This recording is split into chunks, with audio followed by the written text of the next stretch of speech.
कई दिनों से प्रॉब्लम चल रही थी। जब से 31 से आंदोलन चालू हुआ तो 31 को हमने कोशिश की डॉक्टर को दिखाने की, नहीं हो पाया। फिर यूपी का नंबर आया, नहीं आ पाए। रोज जाते थे, डॉक्टर मना कर देते थे। अभी कल मैं गया तो उन्होंने देखा और कह कि नहीं ठीक है, अब आप चले जाइए, जो चेकअप करने थे करें। तो मुझे ध्यान आया महाराष्ट्र के लोग आ रहे हैं, सारी एनर्जी मेरे में आ गई है और मैं अपने आप ही ठीक हूँ। तो आप ये समझ लीजिए कि आपकी कितनी एनर्जी है जो आप देश भर में चला रहे हैं, जिसकी वजह से ये आंदोलन जो है ये चल रहा है और आपके ही अनुसरण पूरा देश कर रहा है।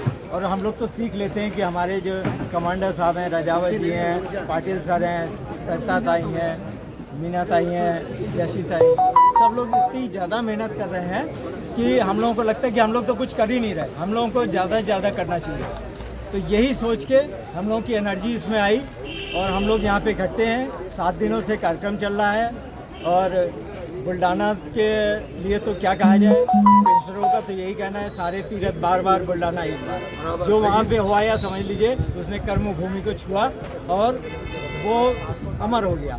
क्योंकि कभी आपने जब शुरू किया होगा बुल्डाना में आंदोलन तो ये सोचा नहीं होगा कि इतना बड़ा आंदोलन हो जाएगा। और आपको बताएं 27 राज्यों तक ये फैल गया है। अब आप बुल्डाना का नाम लीजिए तो फ़ौरन बता देंगे कि वहाँ पे अनशन हो रहा है पेंशनरों का। हमारा भूमिका ये थी कि हम जो आप लोग कर रहे हैं उसको पूरे देश में क्या पूरे वर्ल्ड में हम पहुँचाएँ और इसमें हम बहुत हद तक कामयाब रहे हैं। ये लाखों व्यूअर्स रहे जिन्होंने आपकी समस्याओं को सुना और देखा है और धीमे धीमे ये आंदोलन इतना बढ़ता गया। कमांडर साहब की मेहनत रही, आप सबका सहयोग रहा, जो निर्देश मिलते रहे हम लोग करते रहे। राजावत जी का कहना ये है कि आप जो ये आंदोलन चल रहा है उसमें EPFO को छोड़ो नहीं और मोदी जी को छेड़ो नहीं। तो हमारा तो ये कहना है कि देखिए EPFO को तो हम लोग कतई नहीं छोड़ रहे हैं, सारे आंकड़े दे रहे हैं, जहाँ होता है प्रदर्शन करते हैं। मोदी जी को हम लोगों ने कभी छेड़ा नहीं, कभी किसी ने नहीं छेड़ा होगा।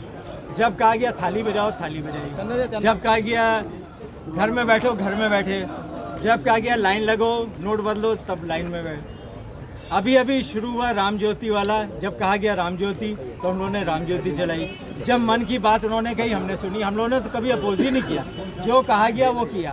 पर भी तो कुछ हम लोगों की मन की बात सुन ले। आपने प्राण प्रतिष्ठा की, बहुत बहुत धन्यवाद, हम सब लोग बहुत नमन करते हैं। इतना बड़ा काम 500 वर्षों वाला किया कि राम जी की प्राण प्रतिष्ठा की। पर ये जो दशरथ जो ज़मीन पे बैठे हुए हैं इनके प्राणों की रक्षा कीजिए और इनकी सब प्रतिष्ठा का ख्याल रखिए। मेरा तो आप सबसे यही निवेदन है, क्योंकि हम लोग सब आपके साथ हैं, जो आप करते हैं वही कर रहे हैं। देश में हम लोगों ने 30-35 साल अपनी भूमिका निभाई, राष्ट्र सेवा की।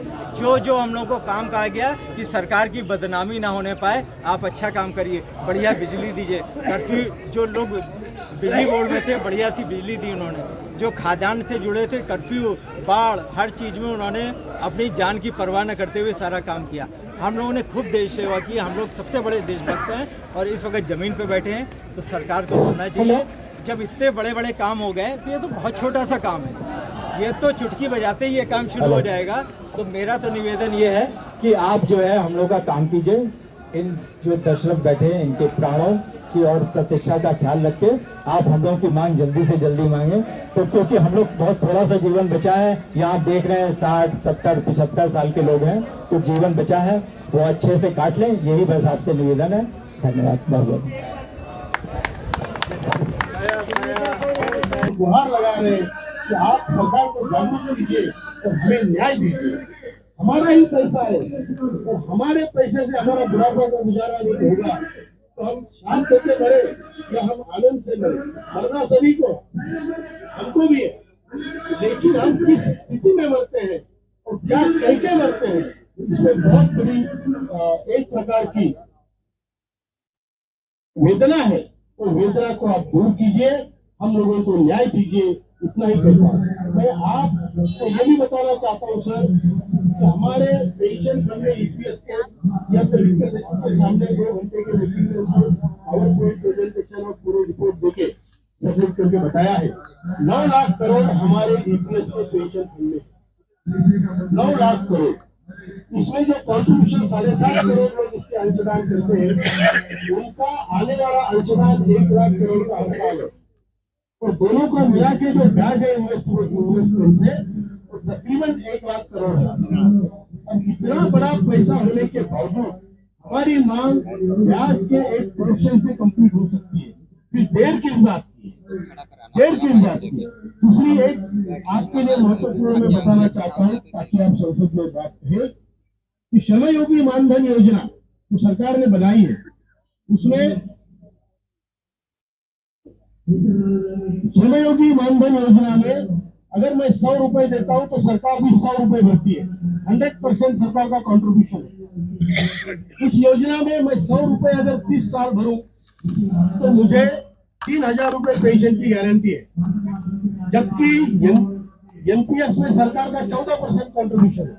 और इस पर्टिकुलर योजना में ईपीएस 95 में सरकार का केवल 1.16 उतना ही अंशदान है, वो भी एडमिनिस्ट्रेटिव खर्चे के लिए।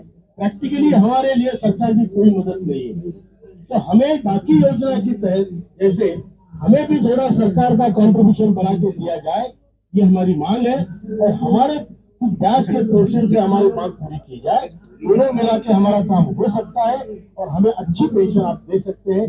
तो वृद्धों को जीने लायक पेंशन हमको चाहिए। एक बात और सोचने लायक है कि अगर 100 रुपया 30 साल भरने के बाद उनको 3,000 मिलते हैं, तो हमने 541 भरे हैं, अभी 1250 भर रहे हैं, तो हमें कितना मिल रहा है?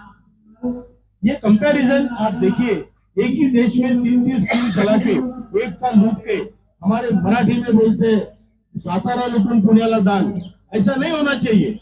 जिसका जो कंट्रीब्यूशन है उस हिसाब से उसको पेंशन मिलनी चाहिए। ये लोगों ने काम किया है, बहुत काम किया है। ये शुगर मिल, बीड़ी वर्कर, यहाँ से लेकर एसटी, एमएससीबी, ये सारे डिपार्टमेंट ये है, cooperative complete sector, industrial workers पूरे भारत का। इतना ही कहना चाहता हूँ। आदरणीय तीनों सांसद महोदयों से मैं विनती करना चाहता हूँ सब लोगों की तरफ से कि आप हमें न्याय देने में हमारे मदद करें। धन्यवाद। जय हिंद, जय भारत।